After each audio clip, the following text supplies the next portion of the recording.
बिस्मिल्लाहिर्रहमानिर्रहीम। आज हम बे की तख्ती का दूसरा हिस्सा लिखेंगे कि कल हमने हाफ़ तख्ती लिखी थी और हाफ़ जो बाकी है वो आज हम शुरू करते हैं।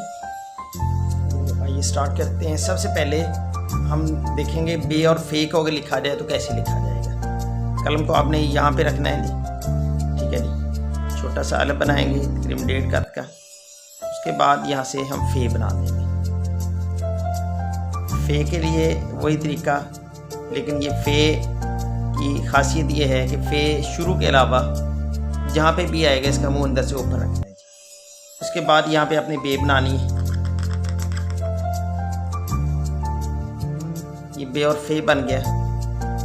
इसको कलम से थोड़ा सा नीट कर लेते हैं और ये याद रखना है कि ये वाला फासला आधा कत होना चाहिए।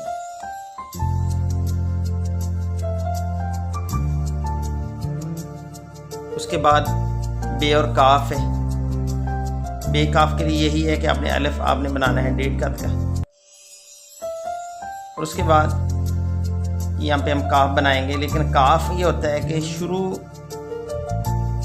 में भी इसका मुंह बंद होता है और एंड पे भी इसका मुंह बंद होता है। मुंह बंद रखना है, यहाँ से क्लोज रखेंगे अंदर। जैसा ये फे है, फे अंदर से ओपन है लेकिन काफ अंदर से इसका मुंह बंद होगा।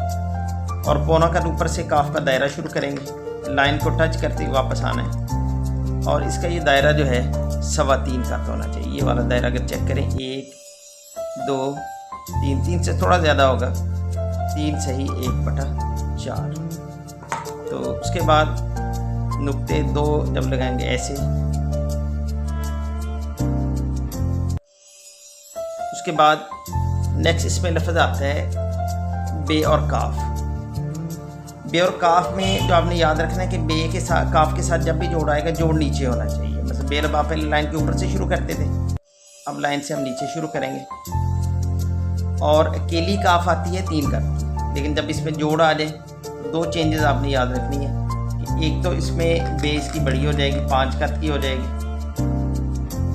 और ये वाला हिस्सा वाज़ेह तौर पे नीचे होना चाहिए। और काफ जो है यहाँ से हम बनाएंगे 45 के एंगल पे, बुक या बे काफ।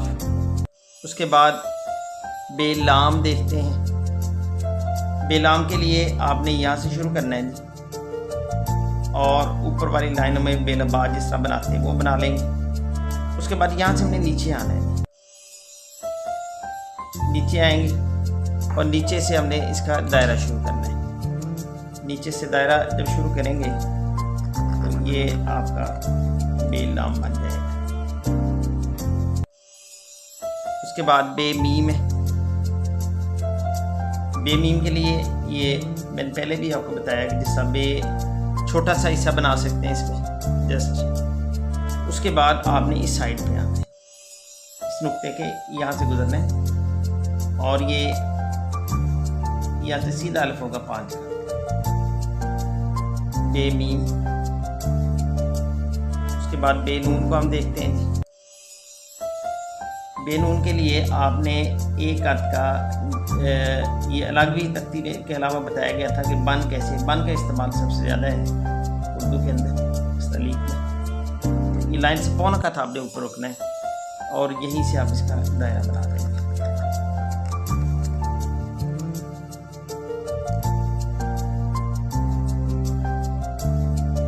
दायरा वही इसका 3.25 का, लाम का भी 3.25 का है।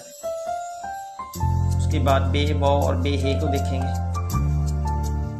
बे वाव को अगर देखें तो 1.5 कद का अलिफ बनाएंगे। उसके बाद यहाँ पे बे के बाद वाव जो है ये इसका मुंह भी बंद करेंगे। बच्चे अक्सर गलती कर रहे होते हैं कि इसका मुंह अंदर से खुला छोड़ देते हैं। ये खुला नहीं है, इसका मुंह अंदर से बंद है और नीचे से ये 1.25 कद से ज़्यादा ना हो। बे वाव है जी।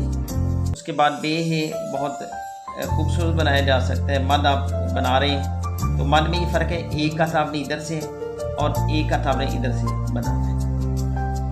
ये बे है, इसको ये लिखना चाहें 2 नुक्ते आ जाएंगे, बाकी तरीका इसका यही है। इसके अलावा 2 लफ्ज़ और हैं वो भी आपको बताते हैं कि मसलन बे और छोटी ये बी लिखना हो तो आप यहाँ से इसको बनाएंगे।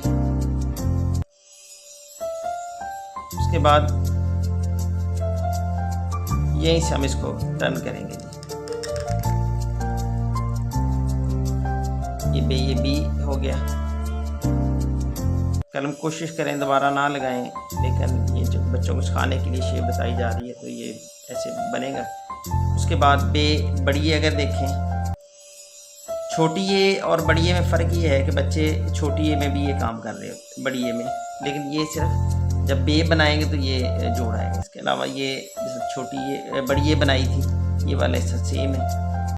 और यहीं से हम वापस आ जाएंगे। वापस जब जा रहे होते हैं तो गलती बच्चे करते हैं कि ऊपर से उठा लेते। ऊपर से नहीं उठाना, कलम को नीचे से उठाना है ताकि नीचे से खुद ही बन जाएगा।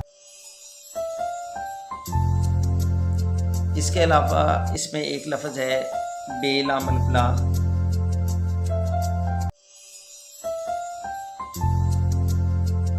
ये दो जोड़ हैं जो बे की तख्ती में बच्चे कंफ्यूज होते हैं कि बे के साथ जब काफ आएगा तो बे नीचे होगा, लेकिन बे के बाद अगर कोई जोड़ आ रहा है मतलब बे लाम अलिफ ला, तो इसमें लाम अलिफ ला नीचे बनाएगा।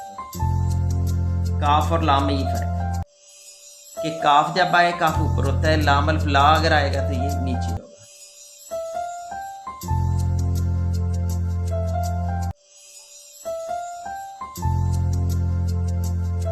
तो आप इसकी मशक जारी रखें। ये इंफॉर्मेटिव वीडियोस हैं बच्चों के साथ। जो जितने भी बच्चे हैं छोटे, स्पेशली क्लास 5 तक, उनको लाजमी इसकी प्रैक्टिस करनी चाहिए। असातिज़ा के लिए ये वीडियो बहुत इंफॉर्मेटिव है। इसको ज़्यादा से ज़्यादा शेयर करें ताकि लोग इसका फ़ायदा उठा सकें, क्योंकि कलम का कल्चर ख़त्म हो चुका है, बच्चे कलम से नहीं लिखते। तो आप इसकी जितनी प्रैक्टिस करेंगे कलम के साथ, इंशाअल्लाह राइटिंग बहुत जल्दी बेहतर हो जाएगी। बहुत शुक्रिया। अस्सलाम वालेकुम।